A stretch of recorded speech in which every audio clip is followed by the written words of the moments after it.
الحمد لله نحمده ونستعينه ونستغفره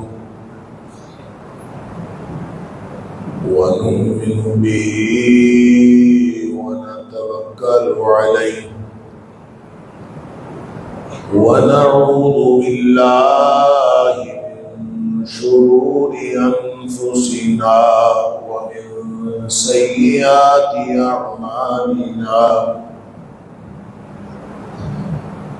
من يهده الله فلا مضل له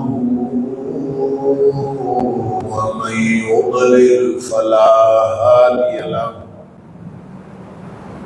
وأشهد أن لا إله إلا الله وحده لا شريك له وأشهد أن محمدا عبده ورسوله أرسله بالحق بشيرا ونذيرا بين يدي الساعة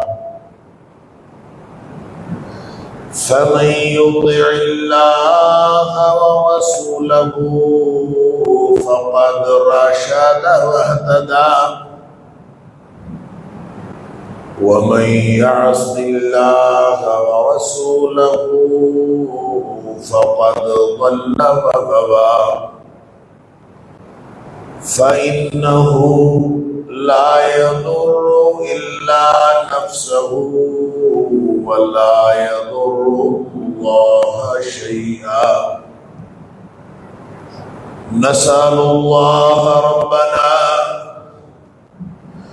أن يجعلنا ممن يطيعه ويطيع رسوله ويتبع رضوانه ويجتنب سخطه فإنما نحن به وله أما بعد فإن خير الحديث كتاب الله وخير الهدي هدي محمد صلى الله عليه وآله وسلم وشر الأمور محدثاتها وكل محدثة بدعة وكل بدعة ضلالة وكل ضلالة في النار فأعوذ بالله السميع العليم من الشيطان الرجيم من همزه ونفخه ونفثه بسم الله الرحمن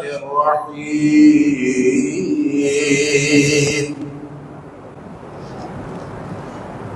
لقد كان لكم في رسول الله أسوة حسنة لمن كان يرجو الله واليوم الآخر وذكر الله كثيرا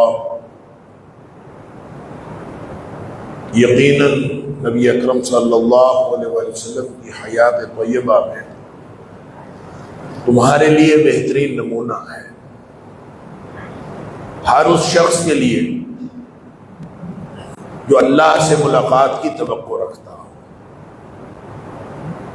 اور آخرت کے دن پر ایمان رکھتا ہو اور اللہ کو بہت زیادہ یاد کرتا ہو۔ صدق اللہ العظیم۔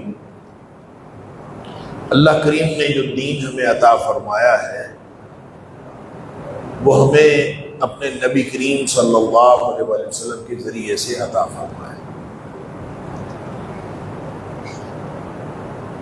لہذا دین کا جو مدار ہے وہ نبی اکرم صلی اللہ علیہ وسلم کی ذات ہے بس۔ اللہ کو ہم نے دیکھا نہیں، اللہ کائنات میں پھیلی ہوئی نشانیوں سے پہچانا جاتا ہے، یا پھر قرآن حکیم میں بیان ہونے والی نشانیوں سے پہچانا جاتا ہے۔ جب ہم کائنات میں غور و فکر کریں تو خالق کی پہچان ہوتی ہے۔ قرآن بھی جس پر نازل ہوا وہ نبی اکرم صلی اللہ علیہ وسلم کی ذات ہے۔ نہ ہم نے قرآن نازل ہوتے جبریل کو دیکھا کہ وہ نازل کر رہا ہو، لا رہا ہو، لا کے نبی پاک صلی اللہ علیہ وسلم کو قرآن دے رہا ہو۔ نہ ہم نے نبی پاک صلی اللہ علیہ وآلہ وسلم کو دیکھا، ہم تو 15ویں صدی کے لوگ ہیں، 15ویں صدی ہجری کے، ہم نے تو کسی چیز کو نہیں دیکھا، لیکن ایمان اس چیز کا نام ہے کہ جو کچھ نبی پاک صلی اللہ علیہ وسلم نے فرمایا اس پر ایمان رکھا جائے، وہ مان لی جائے۔ اور پھر اللہ فرماتا ہے کہ نبی اکرم صلی اللہ علیہ وسلم کی ذات اقدس میں تمہارے لیے بہترین نمونہ۔ اب یہ آیت تو میں اور آپ ہم سب پڑھتے ہیں کہ نبی پاک صلی اللہ علیہ وسلم کی حیات طیبہ ہمارے لیے نمونہ ہے۔ جب ہم ایمان رکھیں گے نبی پاک صلی اللہ علیہ وسلم کی ہر چیز پر، اور اس بات پر ایمان رکھیں گے کہ جو کچھ اللہ کے رسول صلی اللہ علیہ وآلہ وسلم نے ہمیں دیا وہ دین ہے، اور جس سے منع فرمایا وہ دین ہے۔ وَمَا آتَاكُمُ الرَّسُولُ فَخُذُوهُ وَمَا نَهَاكُمْ عَنْهُ فَانْتَهُوا۔ اچھا یہ بھی عجیب بات ہے کہ یہاں یہ نہیں فرمایا کہ جو کچھ اللہ کے رسول صلی اللہ علیہ وسلم دے وہ لے لو اور جو نہ دے وہ نہ لو، یہ نہیں فرمایا۔ جو دے وہ لے لو، جس سے منع کرے اس سے رک جاؤ۔ حالانکہ جو دے وہ لے لو، جو نہ دے وہ نہ لو، ہونا تو یہ چاہیے، یہ نہیں فرمایا۔ جو دے وہ لے لو اور جس سے منع کرے اس سے رک جاؤ۔ گویا پورا دین جو ہے وہ اس بات کا نام ہے، جو اللہ کے رسول صلی اللہ علیہ وسلم نے حکم فرما دیا وہ دین ہے، جسے منع کر دیا وہ دین، یہ ہے دین۔ گویا پورے دین کا مدار نبی اکرم صلی اللہ علیہ وسلم کی ذات ہے بس۔ اس کو دوسری طرح سے دیکھ لیجیے، جو نہیں دیا وہ دین نہیں ہے، جو دیا ہے وہ دین ہے، جو نہیں دیا وہ دین نہیں ہے، اور جس سے منع نہیں کیا وہ جائز ہے، جس سے منع نہیں کیا وہ جائز ہے۔ لہذا آپ دین کو سمجھ لیجئے کہ جو حلت و حرمت کا اصول ہے قرآن میں، نبی پاک صلی اللہ علیہ وسلم فرماتے ہیں ما احل اللہ فی کتابہ فہو حلال وما حرم اللہ فی کتابہ فہو حرام۔ یہ حلال اور حرام چیزوں کو جائز اور ناجائز قرار دینا یہ کسی انسان کی اتھارٹی نہیں ہے، یہ اللہ کی اتھارٹی۔ ان اللہ یحکم ما یرید، اللہ جیسے چاہتا ہے حکم دے، وہ جیسے چاہے حکم دے، یہ اس کی اتھارٹی ہے، میری آپ کی اتھارٹی نہیں۔ انسان بلکہ مخلوق میں سے کسی کی اتھارٹی ہے ہی نہیں۔ نبی اکرم صلی اللہ علیہ وسلم کو اللہ نے مخلوق میں سے چن لیا اور یہ حلال اور حرام ٹھہرانے کی اتھارٹی بھی دے دی۔ سورہ اعراف کی آیت نمبر 157 میں اللہ تعالیٰ فرماتا ہے نبی پاک صلی اللہ علیہ وسلم کی ڈیوٹیز کا، آپ کے فرائض کا تذکرہ، آپ نے کیا کچھ کرنا۔ وَيُحِلُّ لَهُمُ الطَّيِّبَاتِ وَيُحَرِّمُ عَلَيْهِمُ الْخَبَائِثَ۔ نبی پاک صلی اللہ علیہ وسلم کی ایک ڈیوٹی یہ بھی ہے کہ آپ جو پاکیزہ چیزیں ہیں ان کے لیے حلال ٹھہرائیں، اور جو ناپاک چیزیں ہیں ان کو حرام ٹھہرائیں۔ گویا حلال اور حرام ٹھہرانا اس کی ڈیوٹی، اس کی اتھارٹی نبی پاک صلی اللہ علیہ وسلم کو مل گئی۔ اب نبی پاک صلی اللہ علیہ وسلم کسی چیز کو حلال کہہ دے تو وہ حلال ہے، اب کسی کو کہہ دے حرام ہے تو وہ حرام۔ اتھارٹی اسی طرح اللہ نے اتھارٹی دی، اور اس کی ایک مثال میں ہمیشہ عرض کیا کرتا ہوں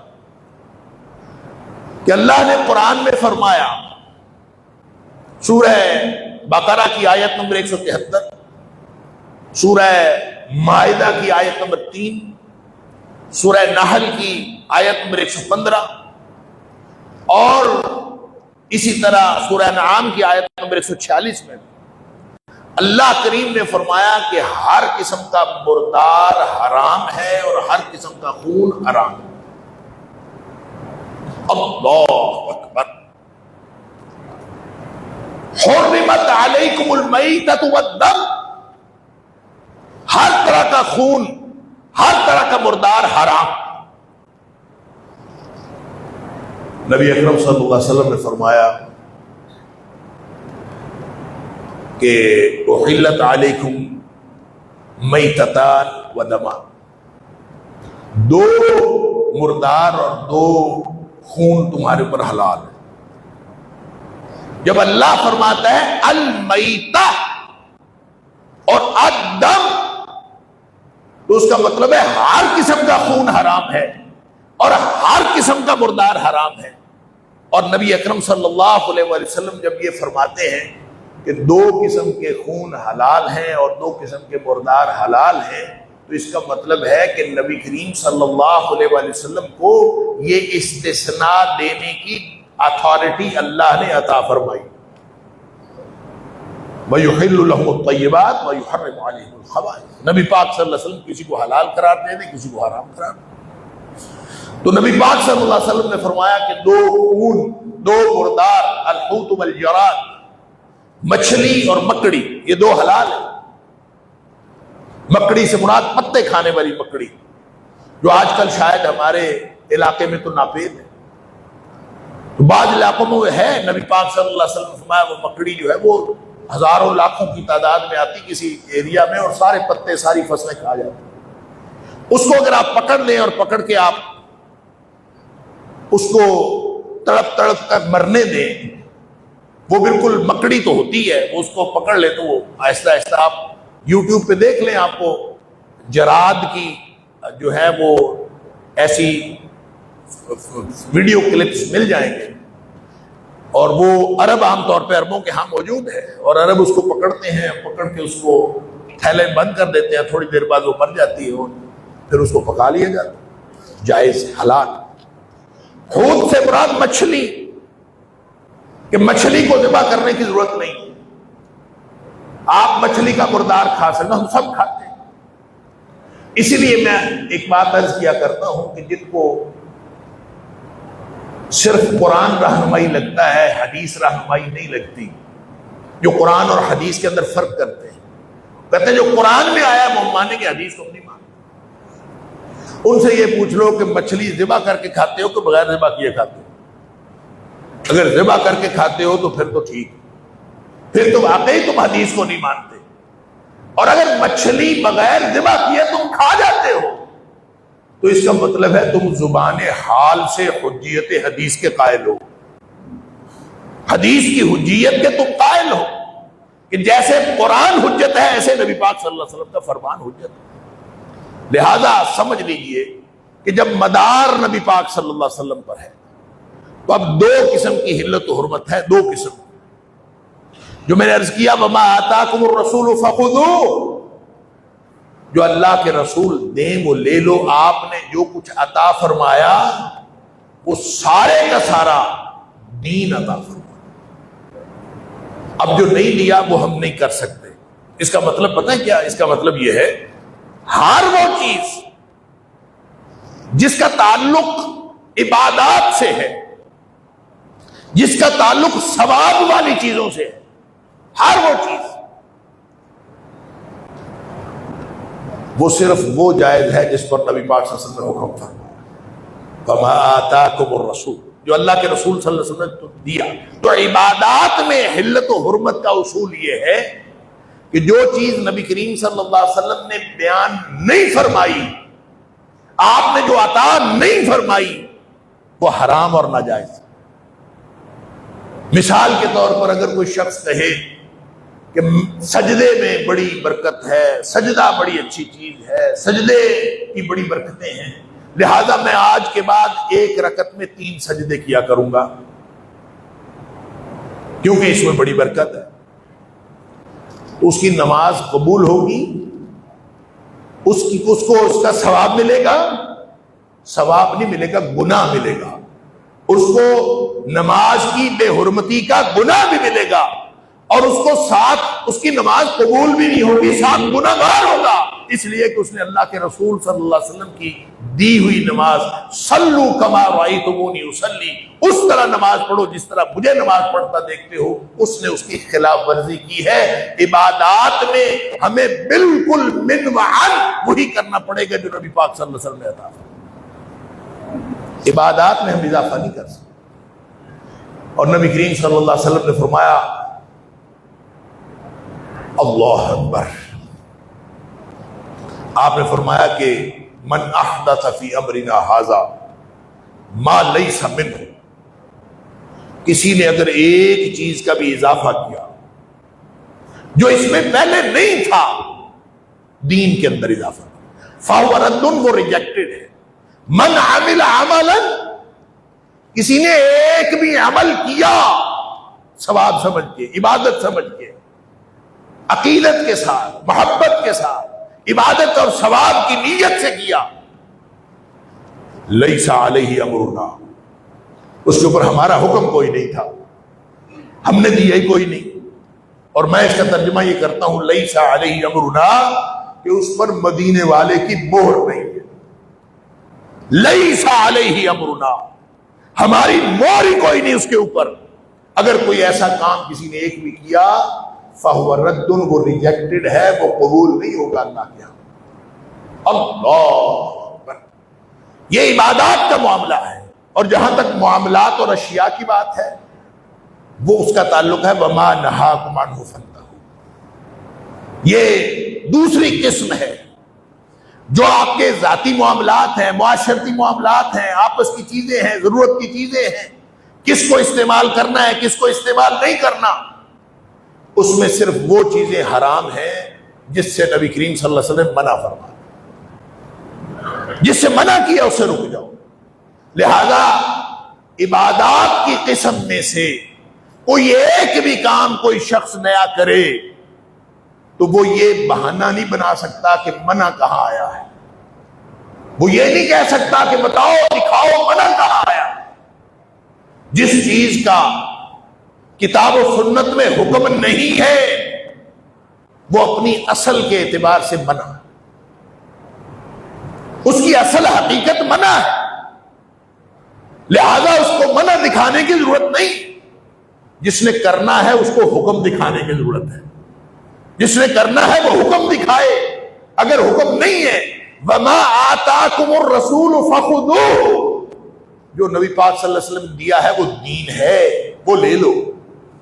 اور جس سے منع کیا اس سے رک جاؤ. تو منع آپ نے جو کیا ہے وہ عبادات و معاملات میں کیا ہے.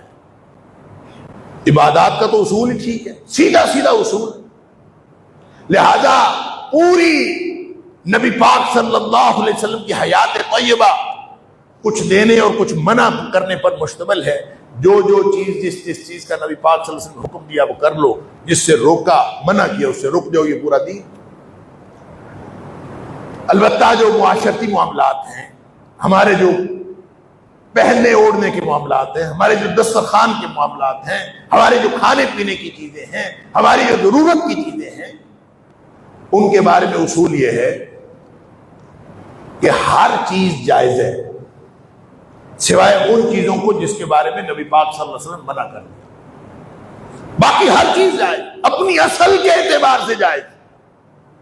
لہذا اگر کوئی شخص اپنی ضرورت کے لیے کوئی چیز استعمال کرتا ہے اس پر نبی اکرم صلی اللہ علیہ وسلم کی ممانعت نہیں ہے، کسی بھی اعتبار سے ممانعت نہیں، تو وہ چیز اپنی اصل کے اعتبار سے جائز.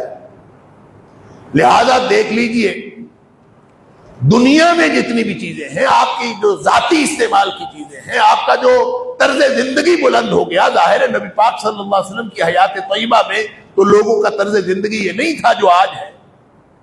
لوگوں کے رہن سہن کے یہ طریقے نہیں تھے جو آج ہیں. لوگوں کا دسترخوان یہ نہیں تھا جو آج ہے. ہاں نبی پاک صلی اللہ علیہ وسلم نے حلال اور حرام آپ نے واضح کر دیا کہ حلال بھی واضح ہے، حرام بھی واضح ہے. اللہ اکبر.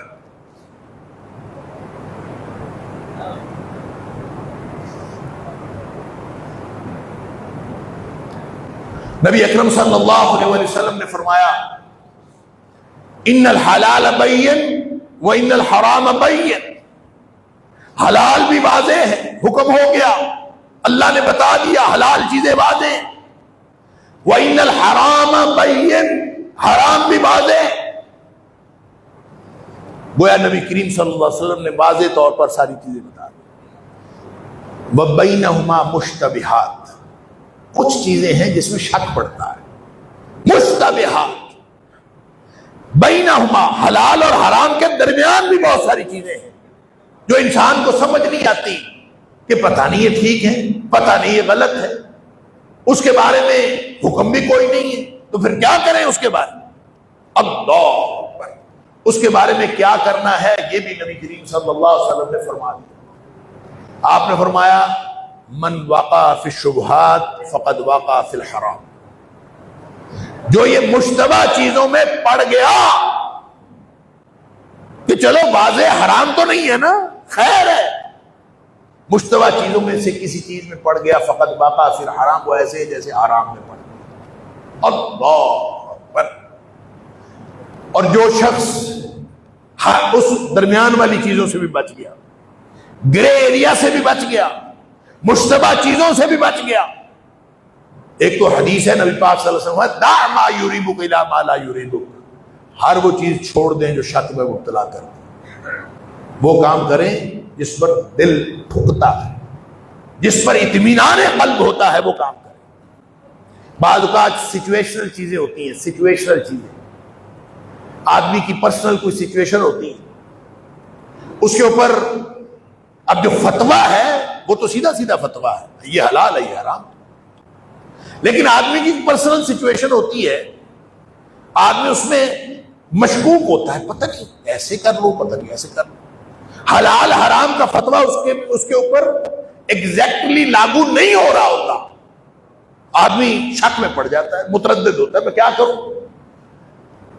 اس کے بارے میں آج کل ہم پتہ کیا کرتے ہیں، لوگوں نے کرنی غلط بات ہوتی ہے. کرنا وہ کام ہوتا ہے جو خود کھٹک رہا ہوتا ہے اور مولوی سے پوچھتے ہیں کہ چلے مولوی دے دے اجازت تو ہم کر لیں. خود پتہ ہوتا ہے غلط ہے،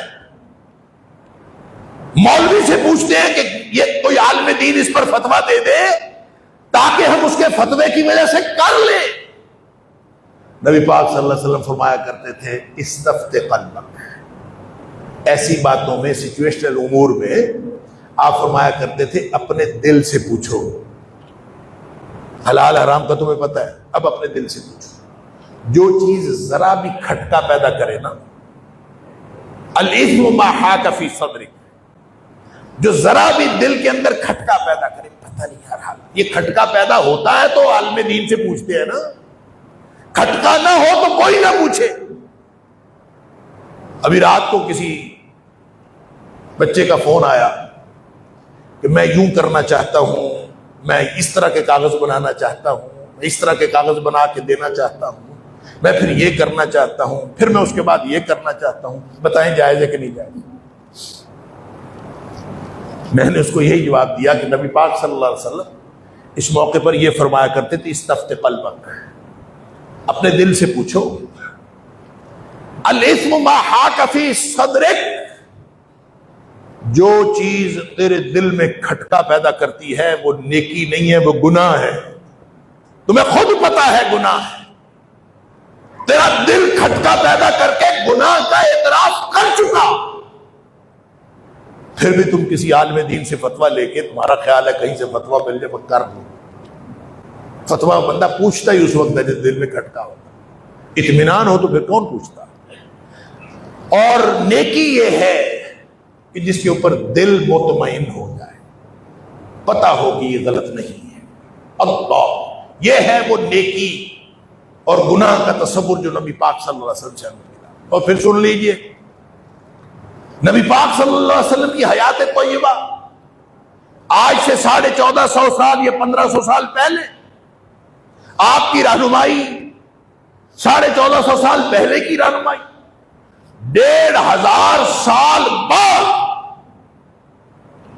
ہر چیز تو بدل گئی ہے، ہر چیز بدل گئی۔ تو نبی پاک صلی اللہ علیہ وسلم کی رہنمائی آج بھی چلے گی، آپ کی سیرت طیبہ۔ یہ تو ہر بندہ آیت پڑھ لیتا ہے، لقد کان لکم فی رسول اللہ اسوۃ حسنہ، اگلی بات نہیں پڑھتا، لمن کان یرجو اللہ والیوم الآخر وذکر اللہ کثیرا، جس کے اندر جس کو اللہ سے ملاقات کا یقین ہو، جس کو آخرت کے دن پر یقین ہو، اور جس کو ہر وقت اللہ یاد رہتا ہو، اس کے لیے نبی پاک صلی اللہ علیہ وسلم نمونہ ہے۔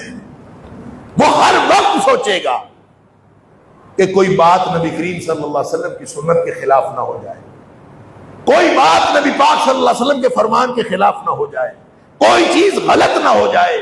اس کے لیے تو نبی پاک صلی اللہ علیہ وسلم نمونہ ہے۔ وہ تو ہر موقع پر یہی سوچے گا کہ ایسے موقع پر نبی پاک صلی اللہ علیہ وسلم نے کیا کیا تھا، جس کو اللہ یاد ہے، جس کو آخرت کا دن یاد ہے، اور جس کی ترجیح آخرت نہیں ہے، جس کی ترجیح اللہ کو راضی کرنا نہیں ہے، وہ آیات یہی پڑھے گا۔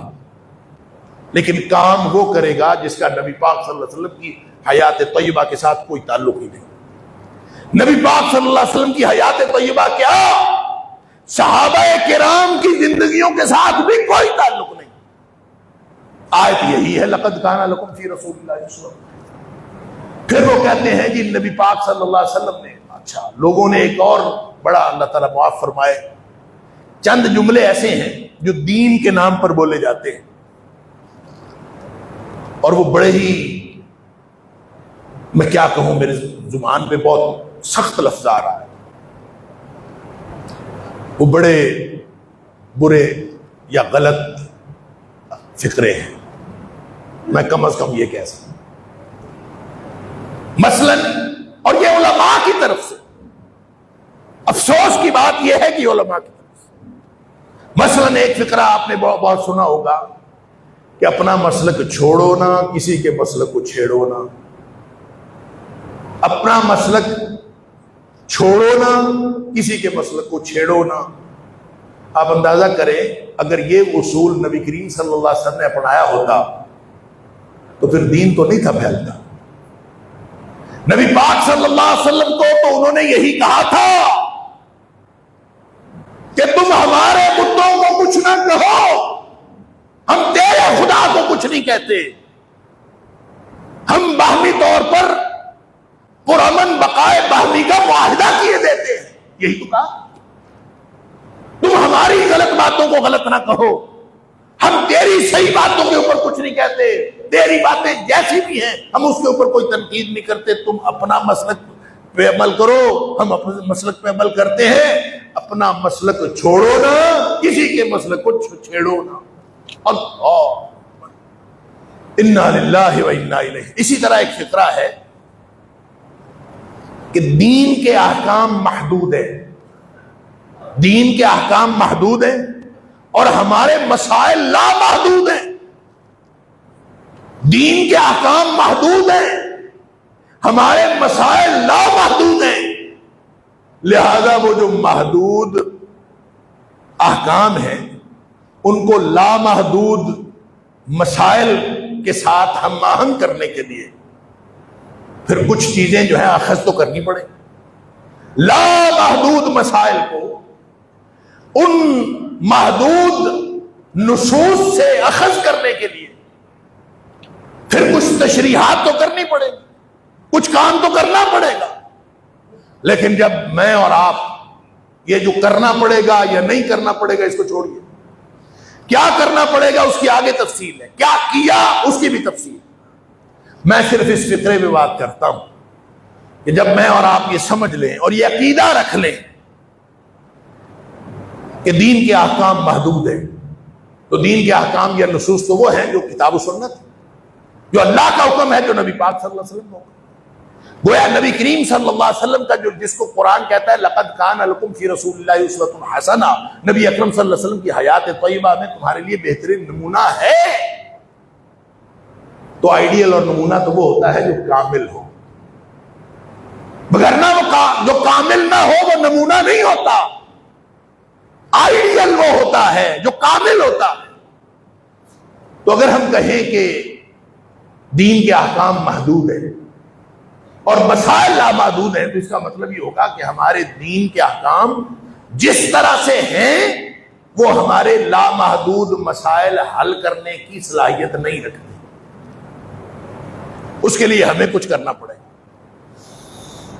انا للہ و انا الیہ۔ سن لیجئے، نبی پاک صلی اللہ علیہ وسلم نے فرمایا، نبی پاک صلی اللہ علیہ وسلم کی جو دی ہوئی رہنمائی ہے یہ قیامت کی دیواروں تک زندہ رہنمائی ہے اور کامل رہنمائی ہے۔ نبی پاک صلی اللہ علیہ وسلم فرماتے ہیں ما ترکت شیئا، میں نے ایک بھی چیز ایسی نہیں چھوڑی۔ اللہ دیکھیں، جن احکام کو آپ محدود کہہ رہے ہیں، پہلے نبی اکرم صلی اللہ علیہ وسلم سے پوچھئے۔ نبی پاک صلی اللہ علیہ وسلم فرماتے ہیں ما ترکت شیئا، میں نے ایک بھی چیز ایسی نہیں چھوڑی، ایک بھی چیز ایسی نہیں چھوڑی، یقربکم الی اللہ ویبعدکم من النار، جو تمہیں اللہ کے قریب کر سکتی تھی اور جہنم سے دور کر سکتی تھی، الا امرتکم بہ، مگر میں نے اس کا تمہیں حکم دے دیا۔ ایک بھی چیز ایسی نہیں چھوڑی جو جہنم سے دور کر سکتی تھی، جو اللہ کے قریب کر سکتی تھی، الا امرتکم بہ، مگر میں نے اس کا تمہیں حکم دے دیا۔ اللہ، نبی پاک صلی اللہ علیہ وسلم نے کوئی چیز نہیں چھوڑی۔ پھر آپ نے فرمایا دوسری طرف فرمایا وما ترکت شیئا، اور میں نے ایک بھی چیز ایسی نہیں چھوڑی، یبعدکم من اللہ ویقربکم الی النار، جو تمہیں اللہ سے دور کر سکتی تھی اور جہنم کے قریب کر سکتی تھی، الا نہیتکم عنہ، مگر میں نے تمہیں اس سے منع کر دیا۔ سبحان اللہ، کیا کامل رہنمائی ہے۔ ہر چیز تو بتا دی، ہر وہ چیز جو اللہ سے دور کر سکتی تھی، جہنم کے قریب کر سکتی تھی، نبی اکرم صلی اللہ علیہ وسلم، نبی رحمت صلی اللہ علیہ وسلم وہ فرماتے ہیں میں نے اس سے منع کر دیا ہے۔ اور ہر چیز جو اللہ کے قریب کر سکتی تھی اور جہنم سے دور کر سکتی تھی، اس کا میں نے تمہیں حکم فرما دیا ہے۔ تو پھر کسر کس بات کی؟ کس بات کو محدود کہہ رہے ہیں ہم؟ کون سے احکام ہیں؟ اس کا مطلب ہے جب ہم کہیں گے نا محدود ہیں، تو گویا نعوذ باللہ من ذالک ثم نعوذ باللہ من ذالک ہم نبی اکرم صلی اللہ علیہ وسلم کے اس دعوے کی تردید کر رہے ہیں۔ ذرا فرق سمجھیے، جو میں نے شروع میں فرق بتایا، فرق سمجھیے۔ ایک ہے عبادات، ساری بتا دی، جس جس عبادت کو کرنا تھا نبی پاک صلی اللہ علیہ وسلم نے مکمل بتا دی۔ دوسرے ہیں معاملات و اشیاء،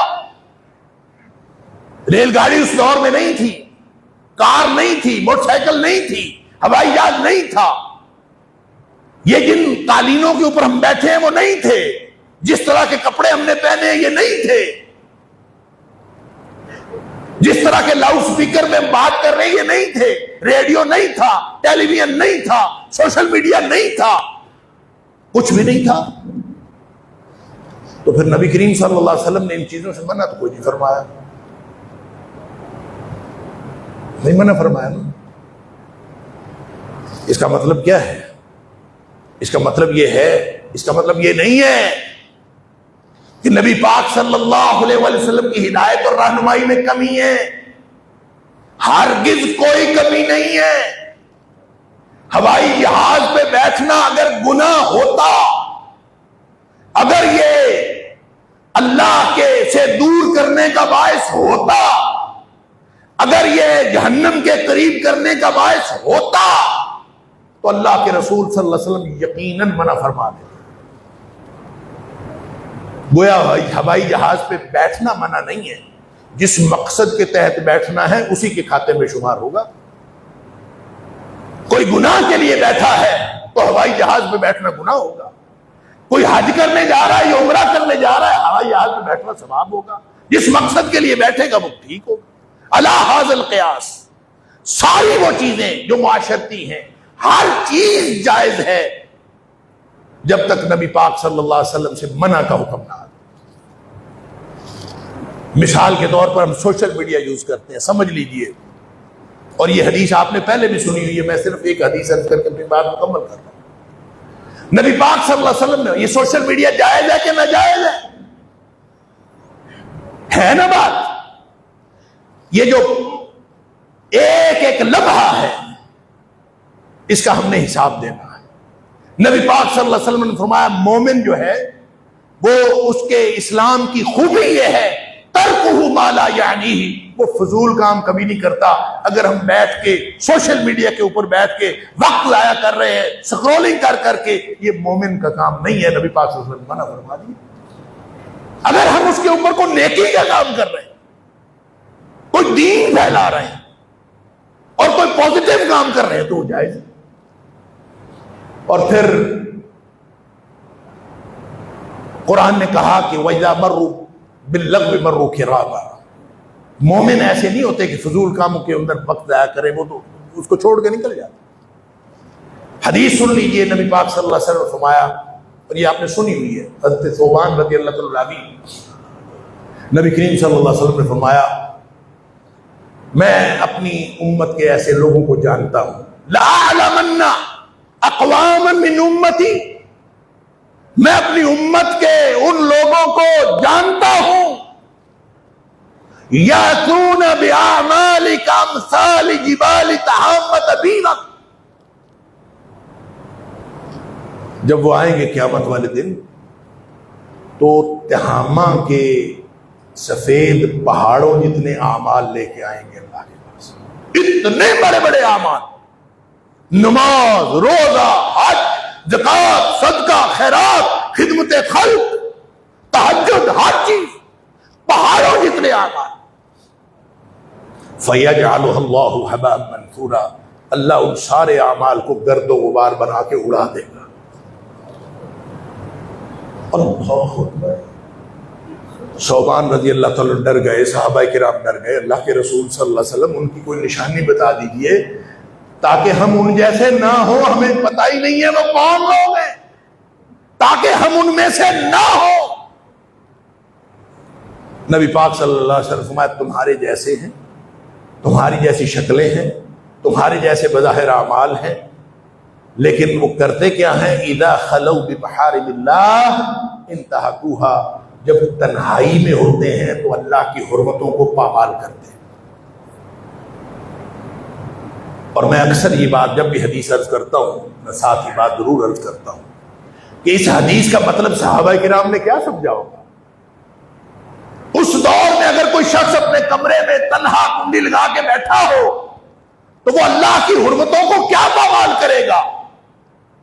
گویا یہ حدیث آج کے دور کے بارے میں ہے، ہمارے بارے میں ہے، جس کے ہاتھ میں پوری دنیا ہے، جس کے ہاتھ میں پوری دنیا کی بے حیائی ہے، جس کے ہاتھ میں وہ چاہے اس کو بے حیائی کے لیے استعمال کر لے، چاہے وہ اس کو دین کے لیے استعمال کر لے، اور چاہے وہ اللہ کی حرمتوں کو پامال کرنے کے لیے استعمال کر لے۔ لہذا تنہائیاں پاک ہوں گی تو پھر ہم مومن بنیں گے۔ اور نیکی اصل وہ ہوتی ہے بھائیو، نیکی اصل وہ ہوتی ہے جس کا گواہ اللہ کے علاوہ اور کوئی نہ ہو۔ ایسی نیکیاں کیا کریں جس کا گواہ اللہ کے علاوہ کوئی نہ ہو، وہ خالص نیکی ہے۔ اور تنہائی میں جب کوئی نہیں دیکھ رہا ہوتا تو یہ احساس کہ میرا اللہ مجھے دیکھ رہا ہے، لَقَدْ كَانَ لَكُمْ فِي رَسُولِ اللَّهِ أُسْوَةٌ حَسَنَةٌ لِمَنْ كَانَ يَرْجُو اللَّهَ وَالْيَوْمَ الْآخِرَ وَذَكَرَ اللَّهَ كَثِيرًا۔ جب دل میں یہ ہوگا نا میں نے قیامت والے دن اللہ کو جواب دینا ہے، تو پھر انشاءاللہ یہ انگلی کی جو پور ہلتی ہے یہ بھی نبی پاک صلی اللہ علیہ وسلم کے بتائے ہوئے طریقے کے مطابق ہلے گی، اور یہ سارا طریقہ نبی پاک صلی اللہ علیہ وسلم نے بتایا ہوا ہے۔ اللہ ہمیں اس طریقے سے زندگی گزارنے کی توفیق عطا فرمائے جو نبی پاک صلی اللہ علیہ وسلم کو اسوہ ہے۔ یہ ہوتا اس وقت ہے جب ترجیح یہ ہو کہ میں نے اللہ کے سامنے کھڑا ہونا ہے، آخرت ترجیح ہو اور ہر وقت اللہ یاد ہو۔ اللہ تعالیٰ مجھے اور آپ کو ایسی زندگی عطا فرمائے۔ وآخر دعوانا الحمد